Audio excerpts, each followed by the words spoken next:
तो एसबीआई ग्राहकों के लिए एक बड़ा झटका है, क्योंकि सिर्फ 4 यूपीआई ट्रांजैक्शन ही अब से फ्री होंगी। 5वीं ट्रांजैक्शन करने पर आपको चार्ज देना पड़ सकता है। ये जो नियम हैं बदलने जा रहे हैं 1 अक्टूबर 2026 से। तो देश का सबसे बड़ा सरकारी बैंक है एसबीआई यानी कि स्टेट बैंक ऑफ इंडिया, और उसने अपने करोड़ों ग्राहकों को बड़ा झटका दिया है, क्योंकि देश में यूपीआई का एक चलन है।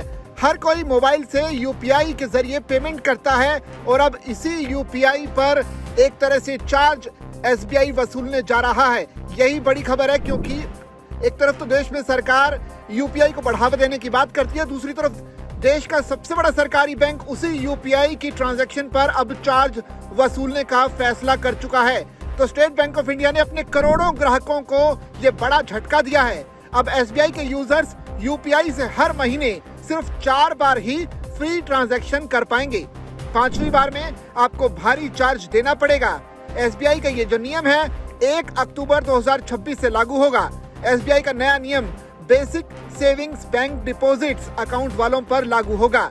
मीडिया रिपोर्ट्स में इस बात का दावा भी किया गया है। रिपोर्ट्स के मुताबिक अब महीने के 4 फ्री ट्रांजैक्शन की लिमिट तय करते समय डिजिटल ट्रांजैक्शन को भी गिना जाएगा, यानी यूपीआई समेत डिजिटल और कैश ट्रांजैक्शन मिलाकर आपको हर महीने सिर्फ 4 फ्री ट्रांजैक्शन ही मिलेंगे।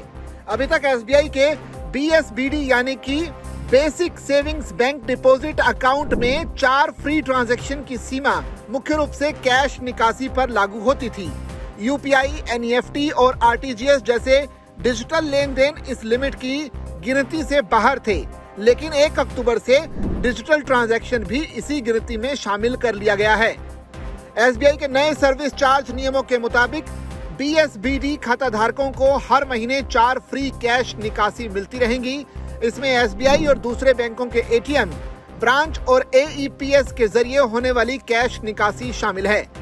4 ट्रांजैक्शन के बाद हर अतिरिक्त कैश ट्रांजैक्शन पर 15+ रुपए जीएसटी यानी कि 15 रुपए तो अलग से चार्ज, और उसके ऊपर जीएसटी भी आपको चुकाना पड़ेगा। अब आखिर में आपको ये भी बताते हैं कि आखिर ये बीएसबीडी अकाउंट होता क्या है। दरअसल बीएसबीडी अकाउंट ऐसे ग्राहकों के लिए बनाया गया है जिन्हें नियमित सेविंग्स अकाउंट में मिनिमम बैलेंस बनाए रखना मुश्किल होता है।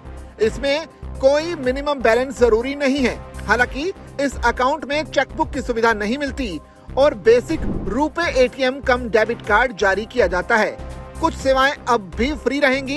इसमें बेसिक रुपे कार्ड जारी करना और उसका सालाना मेंटेनेंस एनईएफटी और आरटीजीएस के जरिए इलेक्ट्रॉनिक क्रेडिट और सरकार द्वारा जारी चेक जमा करना भी शामिल है। यानी नया नियम फ्री ट्रांजैक्शन की संख्या नहीं घटा रहा, लेकिन 4 ट्रांजैक्शन की गिनती का तरीका जरूर बदल रहा है। यही बदलाव एसबीआई ग्राहकों की जेब पर असर डाल सकती है। इस पूरी खबर पर आपकी क्या कुछ राय है? आप अपनी राय कमेंट के जरिए हम तक साझा कीजिए और इसी तरह की खबरों के लिए बने रहिए जागरण बिजनेस के साथ।